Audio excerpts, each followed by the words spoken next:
Okay, so I'm going to go into a little more detail with the example that was presented in the last lecture on extended delignification in a pulp mill. So if you recall, for this process optimization example, you were tasked with determining the relative change across two bleach stages. So in our case, an ozone and a chlorine dioxide stage followed by an extraction stage. The kappa from the digesters was averaging 20. That was the given.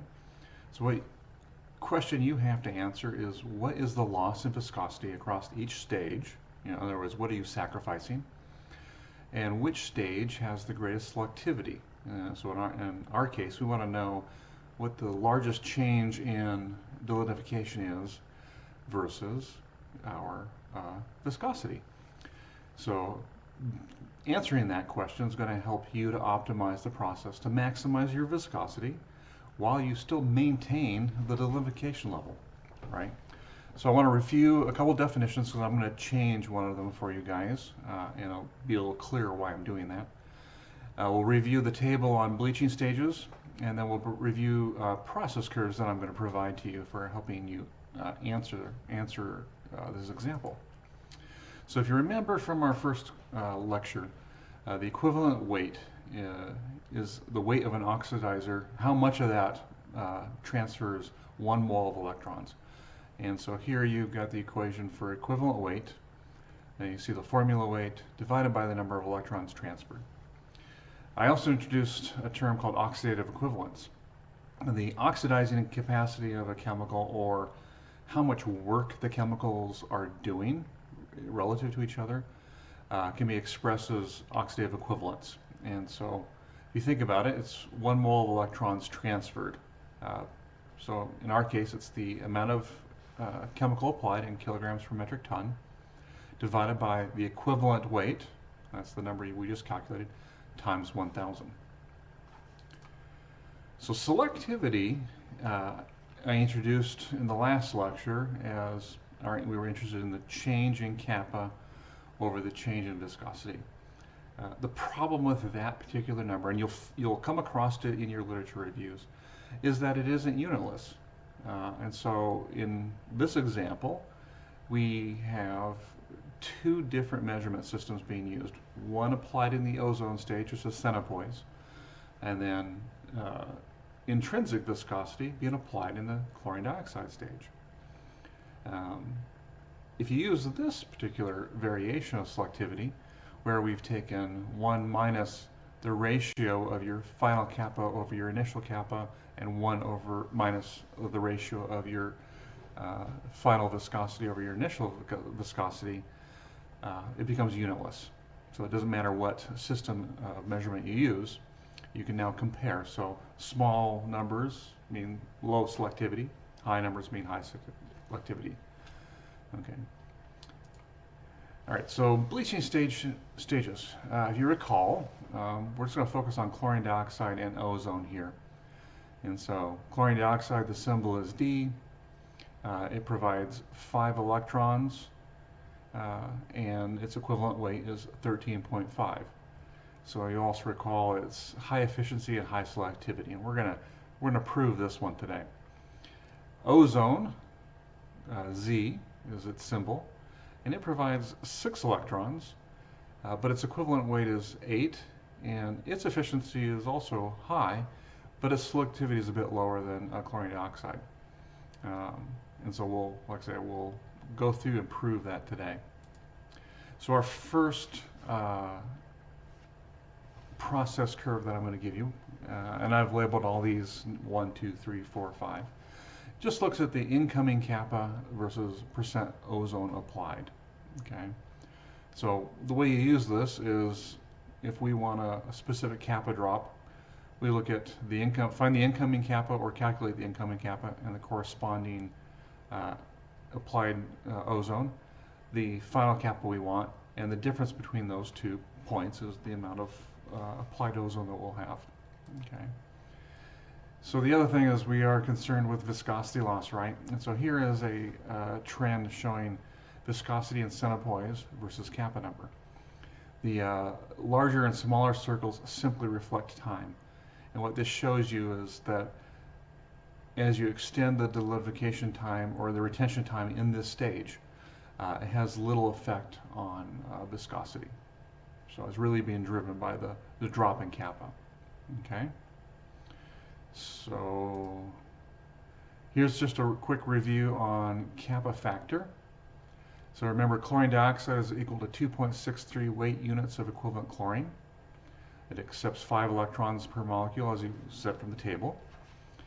And so if you calculate the equivalent weight of chlorine dioxide, it's 67.5 divided by 5, 13.5, which is on the table.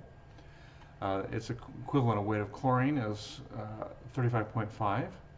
This is important because this is how you calculate that 2.63. Okay, so I'm going to go into the problem now. And bear with me just a second. So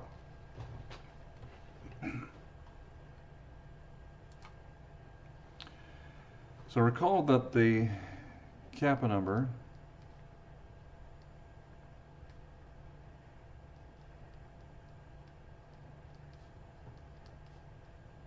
of our incoming pulp is 20, right?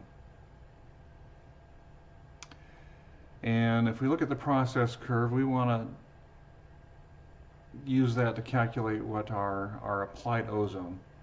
And in this stage, we want a final kappa of 16. Okay, so a delta K equal to 4. Oh, and my screen is getting wonky here.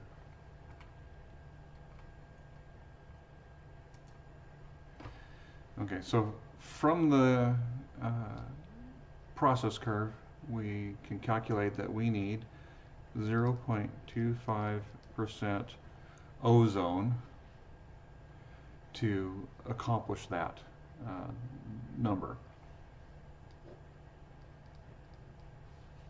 Divide that 0.25% by 100, multiply times 1,000 kilograms per metric ton. And this gives us 2.5 kilograms per metric ton. If we take that 2.5 and divide it by 8 times our factor of 1,000, we get an OXE of 312. Okay, so that's our oxidizing power in that stage. So now we want to look at what we're sacrificing, what is our loss in viscosity. So if we look at process curve number 2, we can calculate the viscosity of the incoming pulp. Okay, so let that catch up.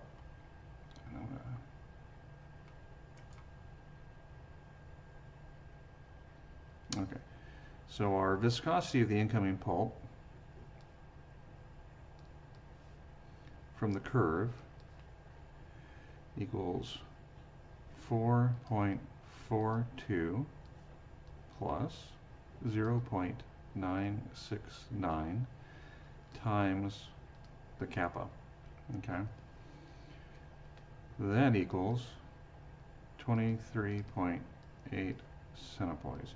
If we do the same thing with the viscosity at a 16 kappa, we calculate our new viscosity at 19.9 centipoise. That's a drop of 3.9 centipoise. Okay, which is nearly a 16.3% loss in viscosity just in that stage alone. Okay, so now let's do the same thing, and we're going to do it this time on the chlorine dioxide stage. Okay, So now our incoming kappa to the chlorine dioxide stage is now 16, right? So kappa initial equals 16. And so in this stage, we want to have an extracted kappa of 3, if you recall from the lecture. So our target kappa at the end, and that's why we include the extraction stage, right? The chlorine dioxide stage is solubilizing the lignin, but it's not removing it. So you'll hear me use the same terms, kappa factor or extracted kappa. So kappa factor, or final kappa is going to be 3. Okay. So I'm going to pause this for just a second and go back to the PowerPoint. So you recall from our table here, we've got our chlorine dioxide applied 13.5. So process curve 3 is where we can take a look and say, okay, at a kappa of 3, and that's this red line here, I'm going to have a kappa factor of 0.3, okay? And that's going to, because we need to determine what our percent chlorine dioxide applied is in our stage, so then we can calculate the chemical demand and our impact, our oxidative equivalence, okay? So final kappa of 3, we now know that our kappa factor equals 0.3. And so if we do the same iteration, we say our incoming kappa is 16 times our kappa factor. We got to divide it by 2.63. That's the conversion between chlorine and chlorine dioxide. And that equals 1.825% ClO2. Multiply that just like we did in the ozone stage times 1,000, and we get an answer of 18.25 kilograms per metric ton. From the table, we look at our equivalent weight. We take 18.25, divide it by 13.5 times the 1,000, and that gives us a demand or an impact or oxidation equivalence of 1,351 OXE.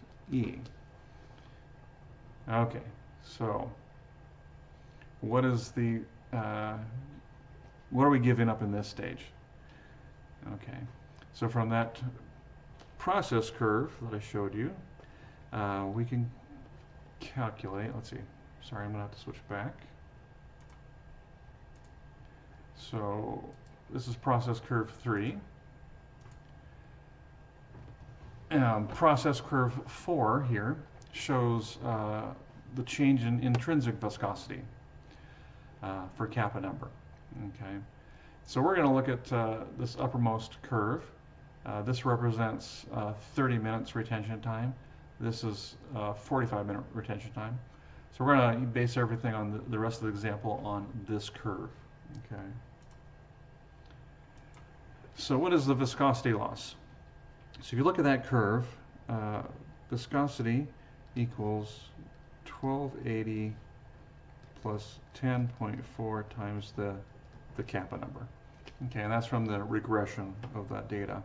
So if we calculate the viscosity, incoming viscosity at 16, that is 1280 plus 10.4 times 16, which now equals 1446.4 milliliters per gram. So this is intrinsic viscosity, right? So completely different measurement system. You cannot compare centipoise to intrinsic viscosity. We can do the same thing for a viscosity of 3, plug that number into the linear regression, and we come up with a viscosity final of 1311.2. Our change in viscosity is 135.2 milliliters per gram, which is about a 9.3% loss. Okay. All right, so great, but how do we compare the two stages? Well, that's where that selectivity number comes in. So if we plug in for the selectivity of the oxidizing stage, right? Yeah, scroll down just a little hair. I'm running out of paper here. If you remember, the equation is 1 minus the final kappa over the initial kappa divided by 1 minus the final viscosity over the initial viscosity. Okay? So if we plug in for our ozone stage, right, we get 1 minus 16 over 20 divided by 1 minus 19.9 over 23.8, right? And that equals 1.228. And that's our selectivity in terms of the change in kappa versus the change in viscosity. If we do the same thing to the D stage, plug our numbers in, we come up with 8.69 as our selectivity. So it matches with our expectations in the table. 8.69 means it's a more selective process, right? Now these numbers are based on different measurement systems, but they're kind of hard to visualize, right? If you look at that change, the intrinsic viscosity, it's 135 points difference. The change in centipoise is only 3. So how do we compare those? That's for the next video. So hopefully this helps. The next video, I'll talk about how to visualize the data a little more effectively and be able to compare two systems that are using different measurements or different methods.